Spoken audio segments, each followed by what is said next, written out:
UP के हाथरस में भोले बाबा के सत्संग में बाद हुई भगदड़ में अब तक 122 लोगों की मौत हो गई। 4 जिले हाथरस, अलीगढ़, एटा और आगरा में रात भर शवों का पोस्टमार्टम हुआ। परिजन अपनों की लाश को लेकर इधर उधर भटकते रहे।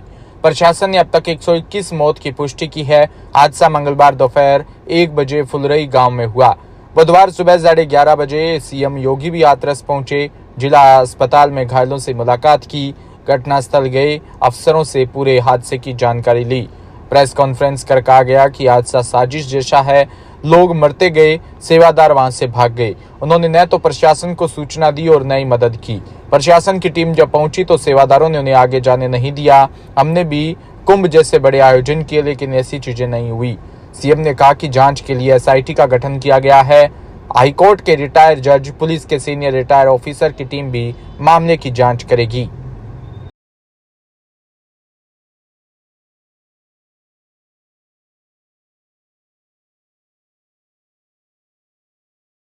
राजधानी जयपुर के शिप्रापत थाना इलाके में 2 पक्षों में जमीन को लेकर विवाद हो गया। विवाद होने की सूचना पर पुलिस मौके पर पहुंची। जहां मौके पर पहुंची पुलिस ने दोनों पक्षों की बात सुनकर मामला शांत करवाया।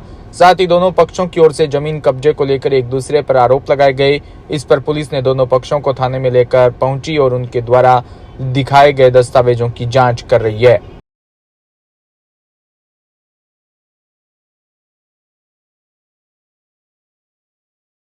आपने अपना बोर्ड लगा रखा है और दूसरा पक्ष कह रहा है कि वो उनकी ज़मीन है, तो मैटर बताएं क्या मैटर है पूरा। मैटर ऐसा है मैडम, ज़मीन मेरी है, मेरे पास पट्टा है, मैंने रजिस्ट्री है मेरी मदर और मेरी चाची के नाम पे, श्रीमती मंजू देवी गुप्ता, श्रीमती सरिता गुप्ता।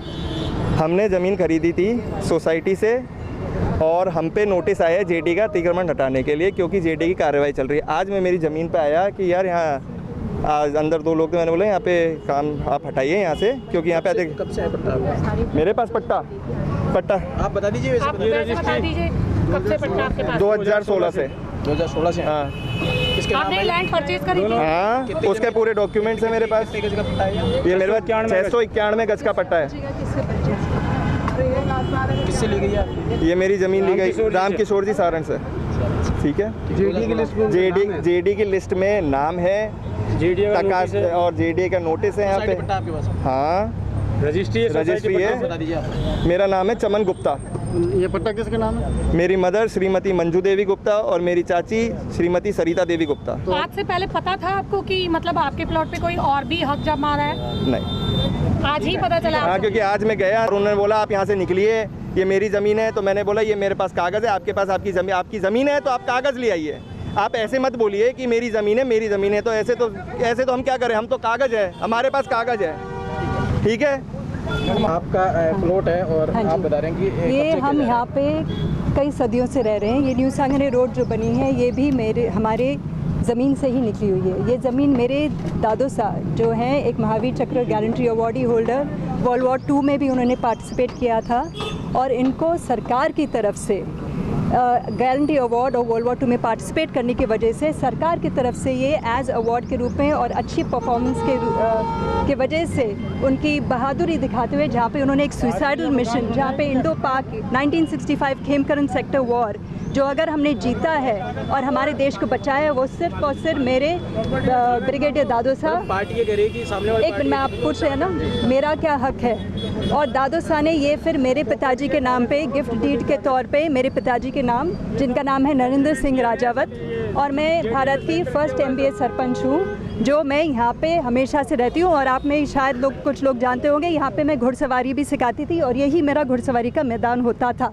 जी मैम, तो वो भी प्रूफ है। एक मिनट, ये जो बोल रहे हैं आपको सबको पता है कि सोसाइटी के पट्टे फर्जीवाड़े में अनेक बने हुए हैं इस शहर में। लेकिन जेडीए ने इनको नोटिस दिया, वो ये आप देखिए नोटिस इन्होंने ये जो दिखा रहे हैं आज के समय का, मुझे बोला है कि जेडी को इसका नोटिस मिला है कि ये दीवार तोड़ रहे हैं क्योंकि रोड चौड़ी हो रही है, लेकिन इन्होंने नोटिस दिखाया है, उसमें तारीख सन लिखा है 2022।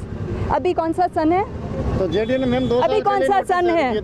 तो 2 साल पहले का। अब आपके पास कुछ तो प्रूफ होगा? मेरे पास भी नोटिस आया हुआ है जो मेरे जमीन का कुछ है ना, मेरे जमाबंदी वगैरह है इनके जैसे, क्योंकि मैं दादागिरी नहीं कर रही हूँ, फर्जीवाड़ा मैं नहीं कर रही हूँ, मैं इस परिसर में रहती हूँ। और यहाँ पे ईशा फाउंडेशन के जो वॉलंटियर्स हैं वो भी इस परिसर को इस्तेमाल करते हैं। और मेरे माता पिता भी यहाँ पे हैं, मेरा ऑफिस भी यहाँ पे है। डॉक्यूमेंटेशन है हाँ जी, अभी है मेरे पास। है डॉक्यूमेंट। देखिए, मैं ये दादागिरी ये कर रहे हैं तो ये लोग इसलिए कागज पहले से लेके आए हैं। मैंने देखा, मुझे नहीं पता था क्योंकि मैं तो अंदर थी। मैं इत्तेफाक से, क्योंकि सामने भी हमारी दीवार टूटी है, मैं काम देख रही थी तो देखा कि इन्होंने अपना ताला बाहर से लगा दिया।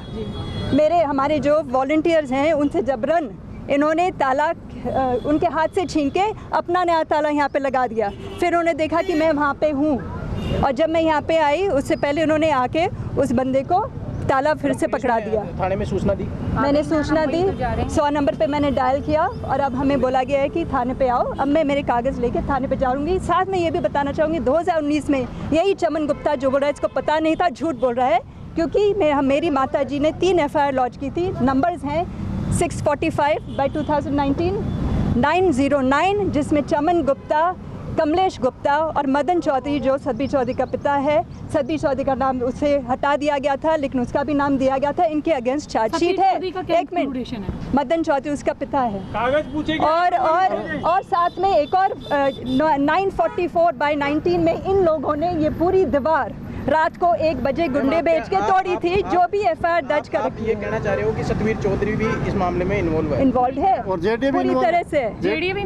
अब इन्होंने जेडीए को कैसे करके कैसे इन्होंने मैनेज किया है नक्शा हमारे एरिया में, हमारे पोजेशन में। 2 साल पहले नोटिस आया है जेडीए के पास, इनके पास। हाँ जी, तो हाँ जी, जेडीए के नाम 2 साल पहले मेरे पास कोई नोटिस नहीं आया, तो इनके पास कैसे आया? नोटिस आया? बताया गया है क्या? सतवीर चौधरी के पिताजी का नाम कब से अटका बताया गया?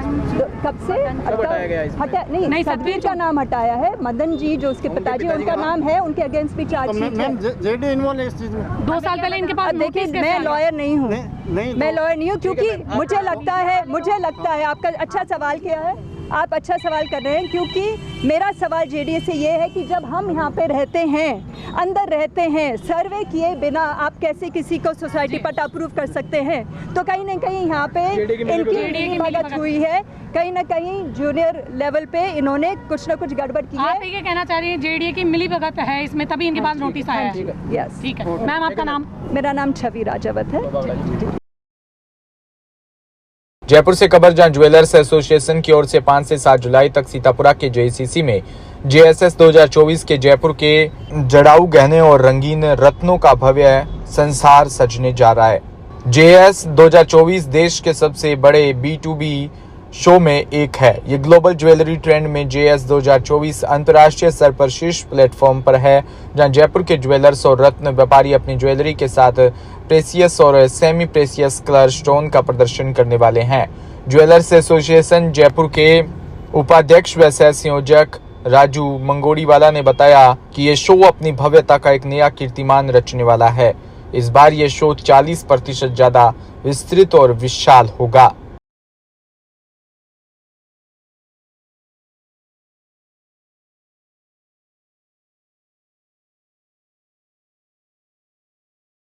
इस बार जैसा मैंने आपको बताया कि जो हमारे होस्टेड बायर्स ऑनलाइन रजिस्ट्रेशन जो हमारे पास पैन इंडिया हुए हैं, वो पिछली बार से भी हमारे पास काफ़ी ज़्यादा हुए हैं। इस बार शो हम जो करने जा रहे हैं वो पिछली बार से from the point of view of exhibitors it is 40% more than the last time.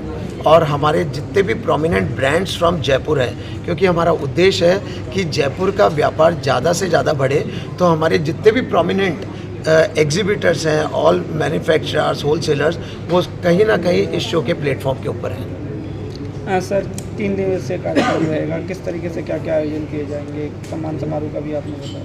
Yes, तो जिस तरीके से हमने पूरे प्लान को किया है, इसको आइटनरी को प्लान, सबसे पहले हम इनॉग्रल सेरेमनी से इसकी शुरुआत करेंगे और उसके बाद हम 5th को एक एग्जीबिटर्स बायर नेटवर्किंग इवनिंग का प्रोग्राम रखा है, जो गाला डिनर है, जिसके अंदर हम जो भी बायर्स हमारे पास 4th और 5th को जयपुर पहुंच जाएंगे, उनको एग्जीबिटर से कनेक्ट करेंगे और किसी भी रूप में उनका जो भी वहां पे एक नेटवर्किंग रिलेशन क्रिएट होगा, वो नेक्स्ट डे शो में उनको एक सहयोग करेगा व्यापार को आगे ले जाने के लिए।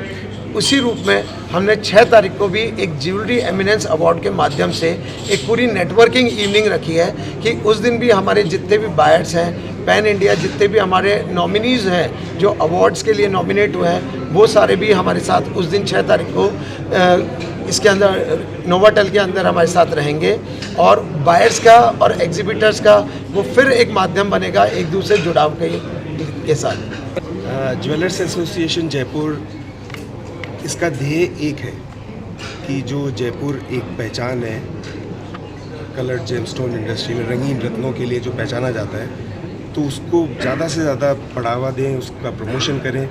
और जैस उसके लिए बहुत ही बड़ा माध्यम बन गया है। साथ ही JE अवार्ड्स, जिसके अंदर की कलर स्टोन ज्वेलरी को अवार्ड्स दिए जाते हैं, तो इसका जितना प्रचार प्रसार हम कर सकें, ये हमारा प्रयास है। एसोसिएशन का यही ध्येय है। इससे हमारा व्यापार भी बढ़ेगा और जयपुर का नाम भी। भीलवाड़ा से खबर, जहां परिवहन में सड़क सुरक्षा विभाग द्वारा चलाए जा रहे सघन अभियान के अवैध चल रहे अनाधिकृत रूप से पायदान लगाकर संचालित होते हैं। अतिरिक्त सीट लगाकर चलाए पाए जाने पर RTO चित्तौड़ ज्ञानदेव विश्वकर्मा के निर्देशन में एक सप्ताह के दौरान 39 ऑटो को परिवहन उड़न दस्ते द्वारा जब्त कर जुर्माना वसूल किया गया। ऑटो में पीछे लगे अवैध पायदान को परिवहन कार्यालय परिसर में गैस कटर में काटकर हटवाया गया और ऑटो चालक को समझाइश की गई।